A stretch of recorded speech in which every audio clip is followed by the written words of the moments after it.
성도 여러분 안녕하십니까? 오늘도 아침 예배에 찾아오신 모든 성도님들을 진심으로 환영합니다. 재물이 늘어날 때 가장 큰 위험이 있다면 무엇일까요? 바로 하나님 대신에 재물을 의지하는 것입니다. 하나님과 재물을 겸하여 섬길 수 없다는 말씀이 무엇인지 오늘 아침 예배를 통해서 꼭 확인하시는 귀한 시간 되시길 바랍니다. 이제 기도하겠습니다. 하늘에 계신 아버지, 오늘도 생명을 주시고 아침 예배로 인도해 주심에 감사드립니다.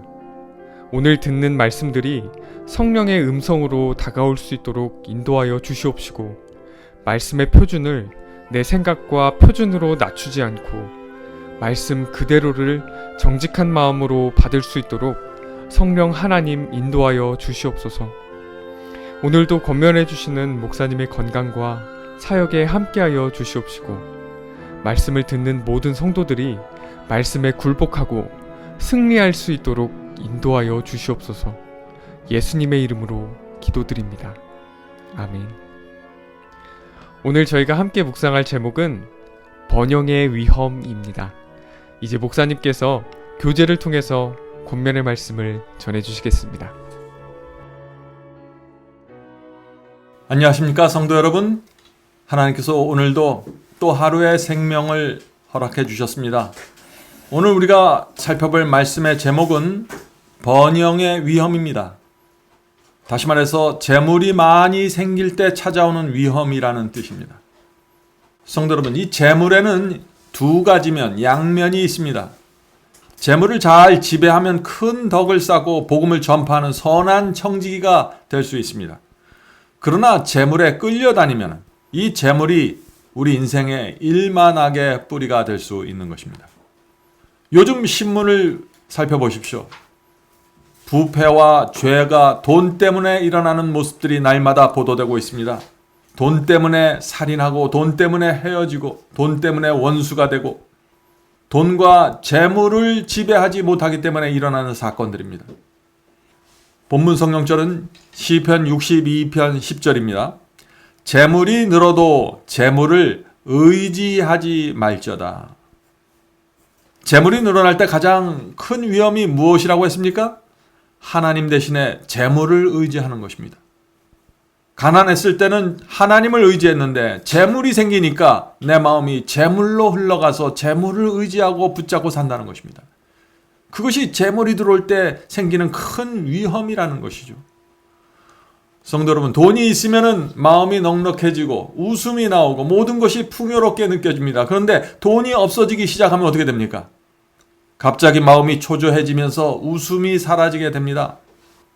성도 여러분, 바로 이것이 돈을 의지한 사람의 모습입니다.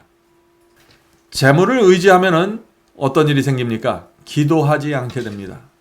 진리만 바라보고 가는 그 집중력이 크게 떨어지게 됩니다. 재물을 의지하면 이 세상을 나그네로 살지 않게 됩니다. 성도 여러분, 돈을 가볍게 보면 안 됩니다. 돈은 종이가 아닙니다. 돈은 큰 파워입니다. 그래서 예수께서도 이 돈에 대해서 중요한 말씀을 하셨죠. 두 주인을 섬기지 말라고 하면서 그 두 주인이 누구인가? 하나님과 재물이 두 주인이라고 말씀하셨던 것입니다. 성도 여러분, 오늘 우리는 이 돈과 재물이 가져오는 위험에 대해서 살펴보려고 합니다. 본문 읽겠습니다. 교회를 위협하는 가장 큰 위험 가운데 하나는 세상에 대한 사랑이다. 이 셈에서 이기심과 탐욕의 죄가 흘러나온다.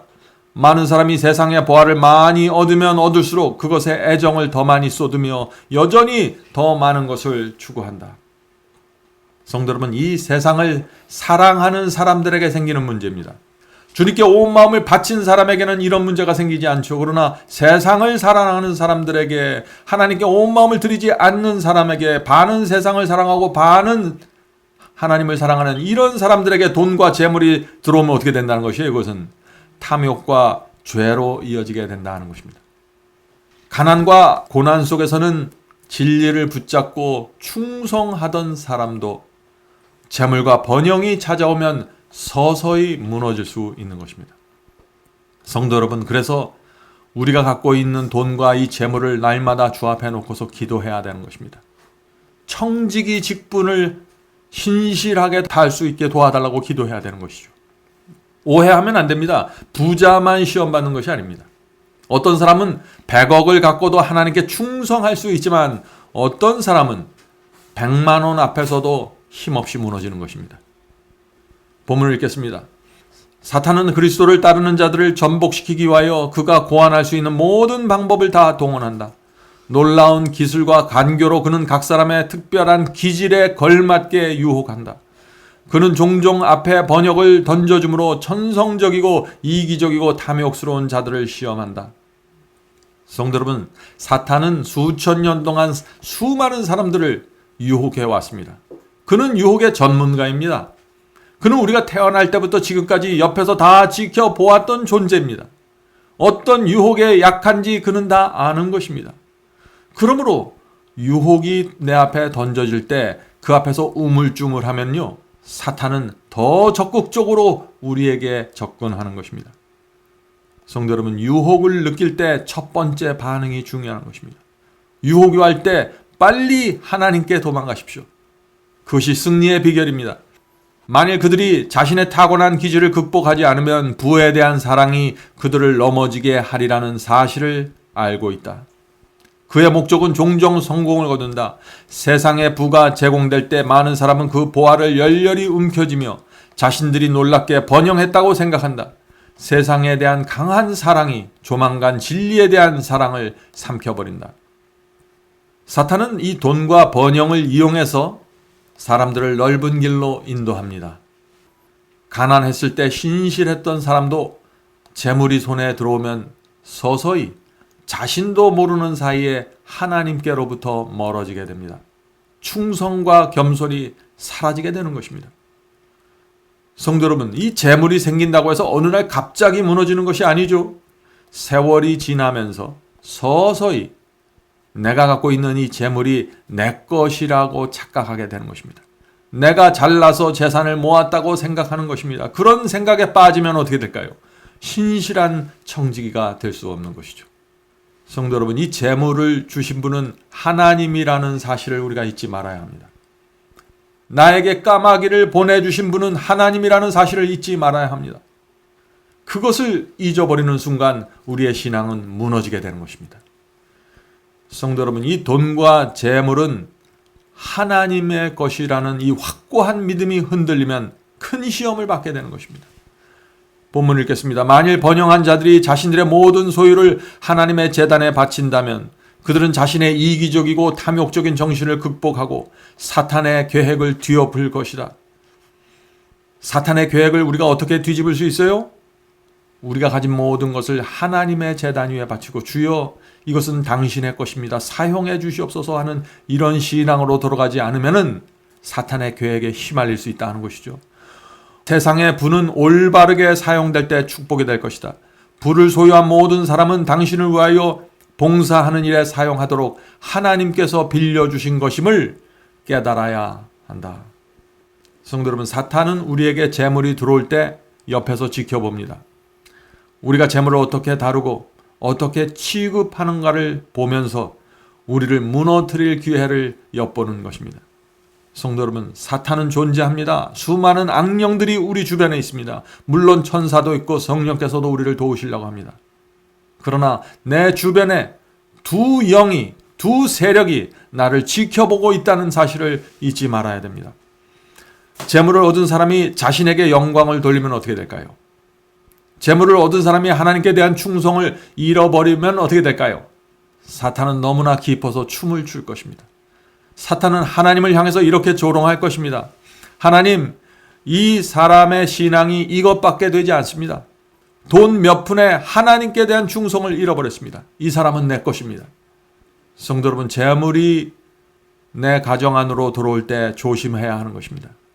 주변 사람들이 칭찬할 때 조심해야 합니다. 당신은 성공했습니다 라고 말해줄 때 귀를 막아야 하는 것입니다. 성도 여러분, 이 화폐가 생긴 이래 돈은 사탄이 사용하는 가장 강력한 무기가 되었습니다. 돈을 통해서 그리스도인의 마음을 빼앗고 신앙을 무너뜨리는 것이 사탄이 가장 좋아하는 전략입니다. 그러므로 사탄의 그 전략을 막으려면 어떻게 될까요? 돈을 의지하지 않고 하나님을 의지하는 신앙을 분명하게 보여주면서 살아야 하는 것입니다. 그것이 사탄의 유혹을 초전에 막아버리는 방법입니다. 성도 여러분, 사탄의 공격을 막는 방법, 가장 강력한 신앙은 이 세상을 나그네로 살아가는 것입니다. 이 세상은 곧 사라질 것입니다.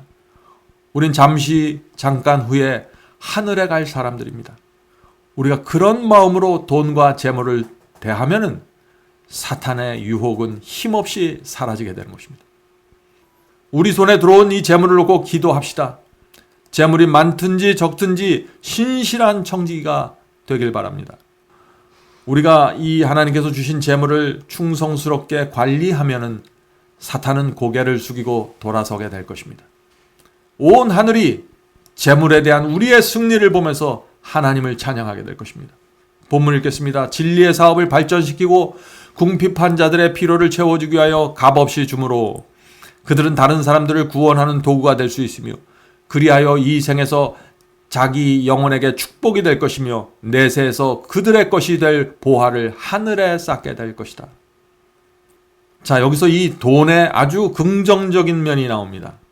하늘의 보화를 쌓는 비결이 나오죠. 하늘의 보화를 쌓는 방법이 무엇이라고 했습니까? 두 가지라고 했어요. 첫째는 진리를 전파하는 것입니다. 내가 갖고 있는 돈을 사용해서 진리를 전파하는 것입니다. 둘째는 내가 가진 재물로 궁핍한 자들의 필요를 채우는 것입니다. 이 두 가지에 우리의 재물이 사용될 때 그것이 하늘 창고에 보화를 쌓는 것이라고 했습니다. 이것이 신실한 청지기 직분입니다. 성도 여러분, 우리가 하나님을 위해서 이 재물을 사용하려면 조건이 하나 있습니다. 그것이 무엇일까요? 그것은 진리가 무엇인지 정확하게 알아야 하는 것입니다. 왜 그럴까요? 왜냐하면 진리가 무엇인지 알아야만 하나님의 뜻대로 하나님께서 원하시는 곳에 재물을 사용할 수 있기 때문입니다. 오늘날 기독교에서 거짓 복음을 전하는 일에 수많은 재물이 쏟아지고 있다는 사실을 여러분들은 아십니까? 하나님께서 그런 모습을 보면서 어떤 마음을 가지실까요? 본문을 읽겠습니다. 그러나 아직도 많은 사람이 자아 부정이 무엇인지 진리를 위하여 희생하는 것이 무엇인지 알지 못한다. 그러나 겸손과 자아 희생과 십자가 지는 일을 동일하게 걸어가지 않고는 아무도 하늘에 들어가지 못할 것이다. 영생을 위하여 모든 것을 기꺼이 희생하려는 자들만이 하늘을 소유하게 될 것이다. 그것은 고난을 당하고 자아를 십자가에 못 박고 모든 우상을 희생시킬 만한 가치가 있을 것이다. 훨씬 탁월하고 영원한 영광은 세상의 모든 보물보다 더 중요하며 세상의 모든 매력을 무색하게 할 것이다. 성도 여러분, 우리는 나를 희생하고 십자가를 지는 신앙을 하고 있죠. 그런데 이런 신앙을 우리가 어떤 마음으로 해야 될까요? 감사와 기쁨으로 해야 되는 것입니다. 우리는 억지로 울면서 좁은 길을 가는 사람들이 아닙니다. 우리는 감사와 기쁨으로 진리의 길을 따라가는 사람들이죠. 성도 여러분, 우리가 돈을 생각할 때 사람마다 하나님께 받은 달란트가 다르다는 사실을 인정해야 합니다. 어떤 사람에게는 재물의 달란트를 주지 않았습니다. 그러므로 이 돈 버는 달란트가 없다고 해서 위축되거나 슬퍼할 필요가 전혀 없는 것이죠. 그건 하나님께서 주신 선물입니다. 어떤 분들은 이런 질문을 합니다. 내가 얼마나 하나님께 헌신해야 할까요? 어떻게 대답해야 될까요? 하나님께서 나에게 주신 것만큼 헌신하면 됩니다. 중요한 것은 마음입니다. 가난한 과부의 심령으로 주님께 헌신하십시오. 그렇게 하면 주님께서 기쁘게 받아주실 것입니다. 하나님께서는 연약한 환자에게 적극적으로 몸을 움직여서 봉사하라고 요구하지 않습니다. 우리가 갖고 있는 것에 따라서 선을 행하고 헌신하기를 원하시는 것입니다. 감사와 진실한 마음으로 드려지는 봉사와 헌신, 그것이 하나님께서 기뻐 받으시는 재물입니다. 성도 여러분, 우리 모습이 부족할지라도 몸과 마음을 하나님께 드리십시오. 그렇게 하면은 하나님께서 우리를 붙잡고 책임져 주십니다. 우리가 적어도 정직한 심령으로 하나님과 말씀을 붙잡고 있는 한 누구도 우리를 하나님의 사랑에서 끊어낼 수 없습니다. 로마서 8장 35절부터 39절에 있는 말씀을 읽겠습니다. 누가 우리를 그리스도의 사랑에서 끊으리요? 환난이나 곤고나 핍박이나 기근이나 적신이나 위험이나 가리랴. 내가 확신하노니 사망이나 생명이나 천사들이나 권세자들이나 현재일이나 장래일이나 능력이나 높음이나 깊음이나 아무 피조물이라도 우리를 우리 주 그리스도 예수 안에 있는 하나님의 사랑에서 끊을 수 없으리라. 성도 여러분, 우리가 우리의 온 몸과 마음을 주 앞에 드리면서 주여 제가 진리를 바라보면서 가길 원합니다. 도와주시옵소서 할 때 이 세상 누구도 우리를 하나님의 사랑에서 끊어낼 수가 없습니다. 이제 기도하고 마치겠습니다. 하늘에 계신 저희들의 아버지, 이 재물이 우리에게 와서 복이 될 수 있도록 도와주시옵소서. 하늘에 계신 아버지, 저희가 재물을 의지하지 않고 하나님을 의지하면서 산다는 것이 무엇인지 배울 수 있도록 도와주시옵소서. 재물이 사라질 때 하나님께 대한 믿음까지 사라지지 않도록 붙잡아 주시옵소서. 재물이 있고 없고를 다 떠나서 하나님께 대한 사랑과 신실함이 늘 한결같을 수 있도록 저희를 붙잡아 주시옵소서. 하늘에 계신 아버지, 하나님의 사랑이 늘 저에게 퍼부어지고 있음을 저희가 느끼면서 살 수 있도록 도와주시옵소서. 하나님의 사랑 붙잡고 이 세상을 감사와 충성으로 살 수 있도록 도와주시고, 재물이 우리에게 큰 유혹이 되지 않는다는 사실이 온 우주 앞에 증명될 수 있도록 도와주시옵소서. 예수님의 이름으로 간절하게 기도드립니다. 아멘.